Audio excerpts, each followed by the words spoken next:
আসসালামু আলাইকুম। Home server কি? আপনারা যারা যারা এই ভিডিওতে ঢুকছেন আশা করি কিছুটা হইলেও ধারণা আছে যে একটা হোম সার্ভার কি। তাও আমি সংক্ষেপে একটু বলি। হোম সার্ভার হলো একটা সার্ভার যেটা আপনার হোমে থাকে, আপনার নিয়ন্ত্রণে থাকে। আর সার্ভার বলতে শুধু একটা কম্পিউটার। আর এই কম্পিউটার দিয়ে বিভিন্ন জিনিস করা যায়।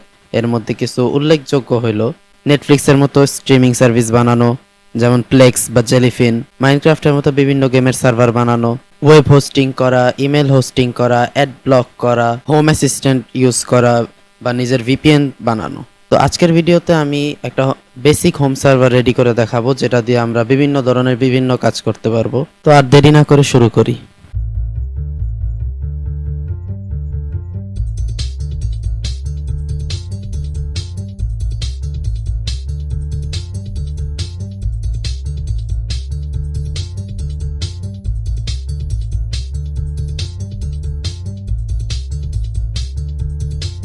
একটা সার্ভার অনেকভাবে বানানো যায়, তবে আজকের ভিডিওতে আমি নিজের ব্যক্তিগত যে প্রেফারেন্স আছে সেই অনুযায়ী বানাবো। আজকের হোম সার্ভারটা বানাবো আমি লিনাক্স অপারেটিং সিস্টেমে ডেবিয়ান ডিস্ট্রিবিউশনে, আর স্পেসিফিক্যালি ডেবিয়ান 12 দিয়ে বানাবো। বর্তমান সময়ে ডেবিয়ান 13 আছে, তবে আমি ব্যক্তিগতভাবে ডেবিয়ান 12টা বেশি প্রেফার করি। আজকের সেটআপের জন্য আমাদের যা যা প্রয়োজন তা হলো একটা কম্পিউটার, একটা কিবোর্ড, একটা পেন ড্রাইভ আর অন্য একটা পিসি। আর এছাড়া ইন্টারনেট থাকা দরকারি। আজকের ভিডিওতে আমি যে কম্পিউটারটা ইউজ করব সার্ভার বানানোর জন্য ওটা হলো এটা। এটা একটা HP elite desk 800G3 mini. এটার মধ্যে আহামরি তেমন কিছু নেই, কিন্তু এটা এনাফ পাওয়ারফুল বিভিন্ন সার্ভিস হোস্ট করার জন্য একটা সার্ভারের মধ্যে। এই ধরনের কম্পিউটার নর্মালি অফিসে বা স্কুলে ইউজ করা হয়, যদিও আমাদের দেশে আপনারা অফিস বা স্কুলে সাধারণত এগুলা দেখবেন না, তবে বাইরের দেশে এগুলা ইউজ করা হয়। আর আমার হাতে যেই পিসটা আছে এটা জাপানে ইউজ হয়ে এরপরে বাংলাদেশে আসছে, আর বাংলাদেশের এক সেলারের কাছ থেকে আমি কিনছি। আমি এমন আরও 3টা কিনছি যা আমি আমার বিভিন্ন প্রজেক্টে ইউজ করছি। এর মধ্যে একটা দিয়ে আমি রাউটার বানাইছি, একটা আমার ব্যক্তিগত সার্ভার, আরেকটা আমি পার্সোনাল কম্পিউটার হিসাবে ব্যবহার করি উইন্ডোজ দিয়ে। এই কম্পিউটারটা 65 ওয়াটের ভেরিয়েন্ট, আরও একটা পাওয়া যায় মার্কেটে যেটা 30 ওয়াটের, কিন্তু সার্ভারের জন্য একটু বেশি পাওয়ারফুল হইলেই ভালো হয়, এই জন্য 65 ওয়াটেরটাই আমি ইউজ করব।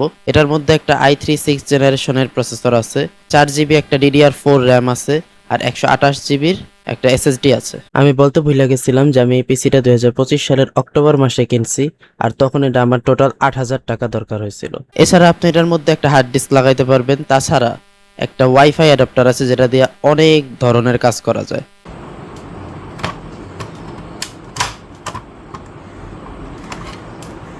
এটার ভিতরে আছে একটা এসএসডি 128 জিবির, একটা ওয়াইফাই কার্ড, একটা 4 জিবির DDR4 র্যাম, আর এটা হিটসিঙ্কের নিচে আছে একটা i3 6 জেন, আর এখানে একটা VGA কার্ড আছে।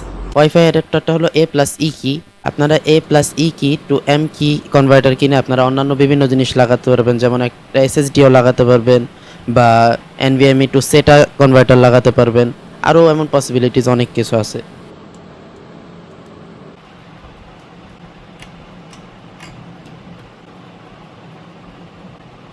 আপনারা এখানে দেখতে পারবেন এই জায়গায় একটা 1 গিগের নিক আছে, আর সাইডে একটা VGA পোর্ট আছে। এই VGAটা চেঞ্জ করে আপনারা HDMI বা ডিসপ্লে পোর্টও লাগাইতে পারবেন, কিংবা এখানে খালি করে আপনারা এই জায়গায় একটা 2.5 গিগসের নিক লাগাইতে পারবেন, যাতে আপনার হোম সার্ভারের স্পিডটা আরও বেশি বাড়বে।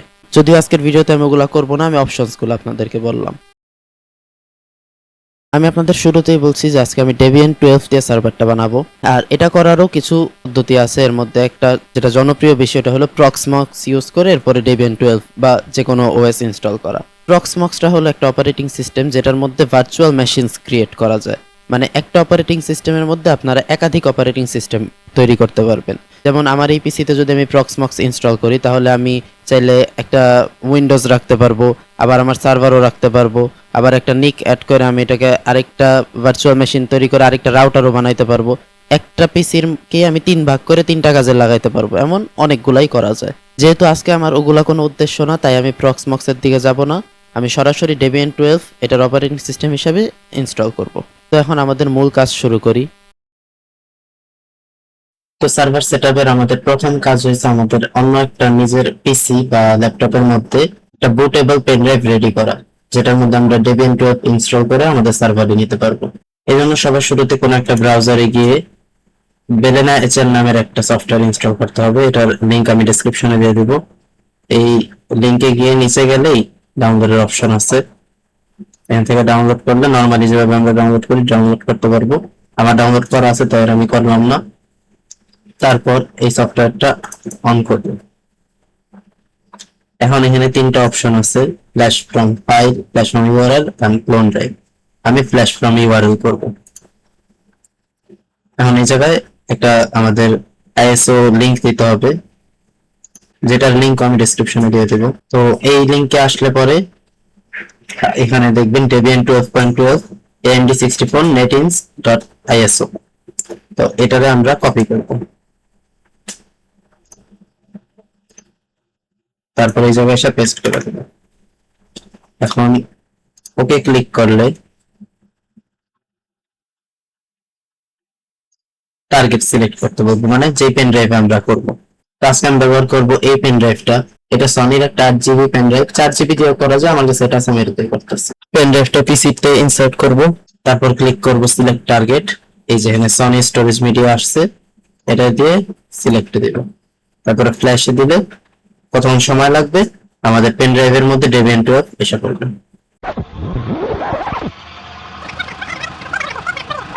এই যে আমাদের ফ্ল্যাশ কমপ্লিট হয়ে গেছে, এখন আমরা পেন ড্রাইভটা বের করে ফেলাতে পারি।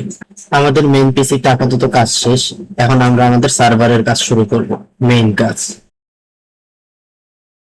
তো সার্ভারের পিসিটারে এখন আমি আমার সেটআপের এই জায়গায় সেট করছি। এই যে একটা ওয়্যার্ড কিবোর্ড লাগাইছি, একটা ভিজি আউটপুট সেটআপের জন্য, এটা হচ্ছে পাওয়ার আর এটা হচ্ছে ইন্টারনেট। আমাদের ডেবিয়ানওয়ালা পেন ড্রাইভটা সার্ভারের পিসিতে ইনসার্ট করে পিসিটারে অন করে কিবোর্ডের ইএসসি কিতে ক্লিক করতে হবে, জানি এটা বায়োসে যায়।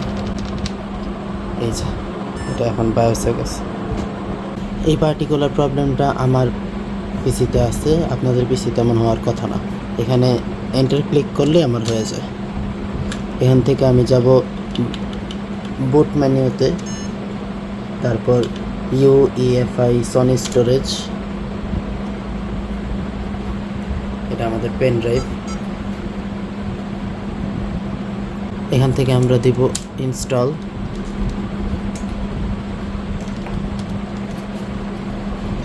ইনস্টলেশনের জন্য ইংলিশ ল্যাঙ্গুয়েজ ইউজ করব, কান্ট্রি আদার,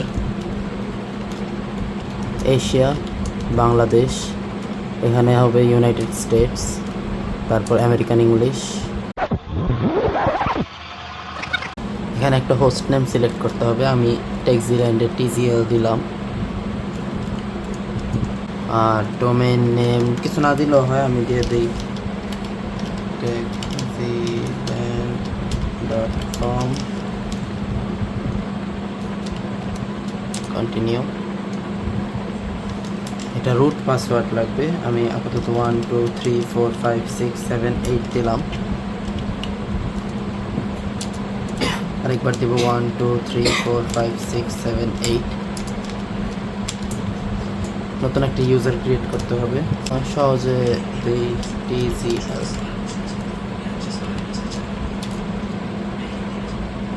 ইউজার নেম সেম, পাসওয়ার্ড 1 2 3 4 5 6 7 8 1 2 3 4 5 6 7 8।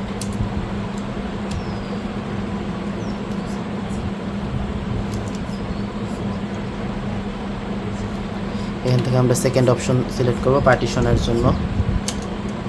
আমাদের একটা SSD আছে 128 GB, ওইটাই শো করতেছে।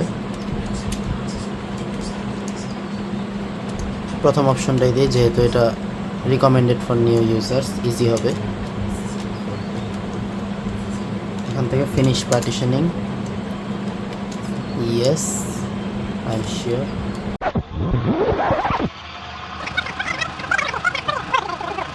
এখান থেকে আমরা সিলেক্ট করব ইউনাইটেড স্টেটস, তারপর dev.debian.org, এখানে ব্ল্যাঙ্ক রেখে কন্টিনিউ।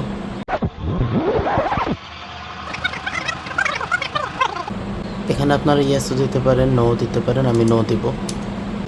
এখান থেকে আমরা ডেবিয়ান ডেস্কটপ এনভায়রনমেন্টারে আনসিলেক্ট করে দেবো স্পেস প্যাটার্ন দিয়ে, জিনোমও আনচেক করে দিব।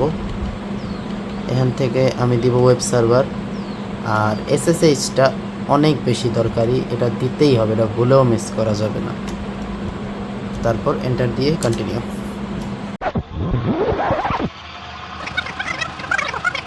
এখন আমরা সার্ভারটা রিবুট করব কন্টিনিউ দিয়ে। আর রিবুট হওয়ার সময় যখন বন্ধ হবে তখন পেন ড্রাইভটা খুলে ফেলবেন, না হলে আবার পেন ড্রাইভেই লোড হবে।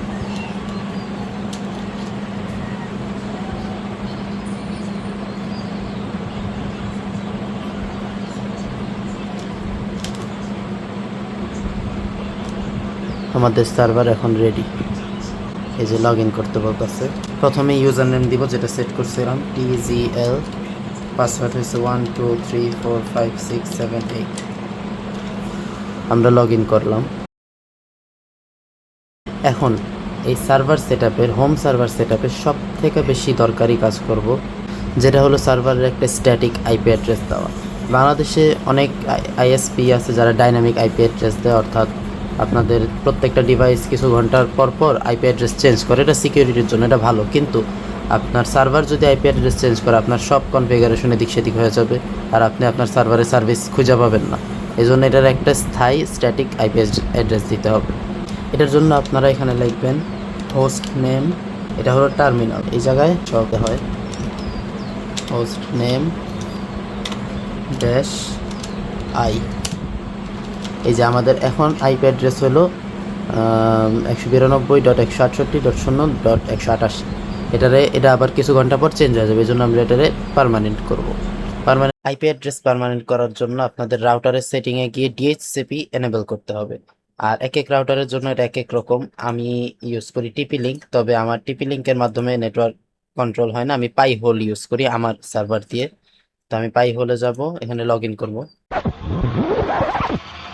আমার ডিএসসিপি সেটিংয়ে আসার পর এখন আমি খুঁজে বের করবো ওই আইপি অ্যাড্রেসটা যেটা আমরা সার্ভারের জন্য দেখছিলাম যে লাস্টে 188। এই যে 188 TGL আসছে।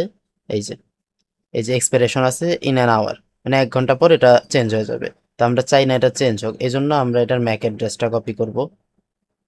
আবারও বলি, এটা পাই হোলের সেটআপ। আপনাদের যে রাউটার আছে ওইটার আলাদা আলাদা সেটিং হবে। তো আপনার রাউটারের কোম্পানির নাম লিখে খালি সার্চ দিবেন যে how to set up DSCP. এখন এই জায়গায় আমি আমার ডিএসসিপি সেটআপটা করব ম্যাক অ্যাড্রেস দিয়ে কমা, তারপরে আমি যে আইপিটা অ্যাসাইন করতে চাই, তো আমি আপাতত দেব 102। আর আপনারা যেই আইপি এটা সিলেক্ট করবেন, চেক করবেন যে ওই আইপি অলরেডি কারো কোনো ডিভাইস আছে কিনা। এই যে আমার 102 একটা ডিভাইস আছে, তো আমি 102 দিতে পারবো না। 105, 6, 7 আছে, কিন্তু 104 খুব সম্ভবত কোথাও নেই। তাহলে আমি 102 না দিয়ে 104 দিব। এখন কমা দিয়ে এটার একটা নাম দিবেন। আমি দেই TGL, এরপরে কমা দিয়ে টাইম দিতে হবে, টাইম অর্থাৎ ইনফিনিট।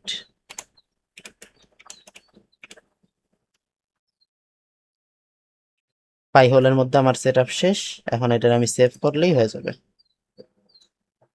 তো আপনাদের এই সেটআপের পরে যেই রাউটারই আছেন আপনারা ওইটা রিবুট করতে হবে। তো আমি যেহেতু পাই হোলে আছে, আমি পাই হোলে রিবুট করব। এটা আমার সার্ভারের ড্যাশবোর্ড, এটা দিলে আমার পুরো সার্ভারে রিবুট হবে, সাথে পাই হোল হয়ে যাবে। আমি আপাতত এটাই করতেছি। রাউটারে সেটআপ করার পর আমরা আবার লিখব হোস্ট নেম হাইফেন আই। এখন আমরা দেখতে পারতেছি যে এটা 104 হয়ে গেছে। এটা স্ট্যাটিক একটা আইপি, এটা আর কখনো চেঞ্জ হবে না। এখন আমরা ইনস্টল করব সুডো। সুডো সার্ভারের জন্য অনেক বেশি দরকারি একটা জিনিস, এটা অনেক বেসিক একটা জিনিস। এটা নিয়ে এখন আমি বেশি এক্সপ্লেনেশনে যাব না, আপনারা শুধু হোয়াট ইজ সুডো সার্চ দিলে অনেক ডিটেলস পেয়ে যাবেন। তো ইনস্টল করি, শুরুতেই লিখব সু স্পেস হাইফেন, পাসওয়ার্ড দিব। এখন আমরা রুটে চলে গেছি, এখন লিখব app install pseudo. Pseudo install হয়ে গেছে। এখন আমরা লিখব user mod hyphen AG hyphen pseudo TGL। এখন আমাদের যে রুট বাদে যে আমাদের নর্মাল ইউজার আছে ওইটাও এখন সুডো ব্যবহার করতে পারবে। আমরা রুট থেকে বের হয়ে যাবো, এখন লগ আউট। এখন TGL@TGL এ আছি আমরা। এখন সুডো ব্যবহার করে আমরা সব ধরনের জিনিস করতে পারবো, যেমন আমরা অ্যাপ্লিকেশন আপডেট দিতে পারবো, সুডো অ্যাপ আপডেট পাসওয়ার্ড দিয়ে এন্টার, এই যে all packages are up to date. তো আমরা তখন টুকিটাকে অনেক কোডসই লিখছি টার্মিনালের ভিতরে, কিন্তু এটার জন্য আমাদের সার্ভারের মধ্যে একটা কিবোর্ড লাগায় পরে মনিটরের সাথে কানেক্ট করা কাজ করা লাগছে। কিন্তু সার্ভার হলে কি আসলে এমন করা যায় নাকি সার্ভার একদিকে রেখে দেওয়া হয়? মানে সার্ভারটারে হেডলেস করার জন্য, কোনো মনিটর কোনো কিবোর্ড ছাড়া কন্ট্রোল করার জন্য আমাদের দরকার একটা রিমোট টার্মিনাল। তো এখন আমরা রিমোট টার্মিনাল সেট আপ করি। তো টার্মিনাল রিমোটলি অ্যাক্সেস করার জন্য আমাদের একটা কোড লিখতে হবে, যেটা আমি ডিসক্রিপশনে দিয়ে দিব অন্যান্য সব কোডের সাথেই।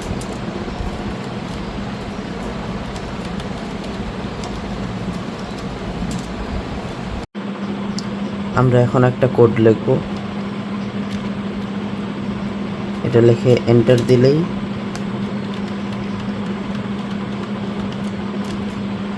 আমাদের রিমোট টার্মিনাল রেডি। আমরা এখন আমাদের লোকাল নেটওয়ার্কে কানেক্টেড যে কোনো ডিভাইসের যে কোনো ব্রাউজারে গিয়ে যদি আমাদের আইপি অ্যাড্রেসটা লিখি, যেটা আমাদের সার্ভারে আমরা দিছি, দিয়ে কলন দিয়ে যদি পোর্টটা লিখি, তাহলে আমরা আমাদের টার্মিনাল অ্যাক্সেস করতে পারবো। প্রথমে পাসওয়ার্ডের একটা অপশন আছে, এটা খালি এন্টার দিলেই হবে। তারপরে আমাদের যে ইউজার লগ ইন, এটা করবো।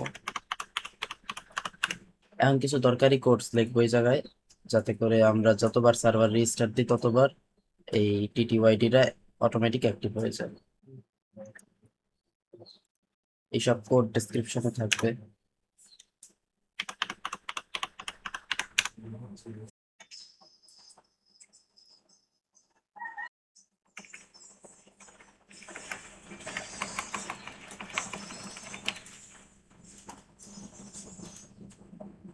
এখন এটা সেভ করবো কন্ট্রোল এস দিয়ে, তারপরে কন্ট্রোল এক্স দিলে বের হয়ে যাবে।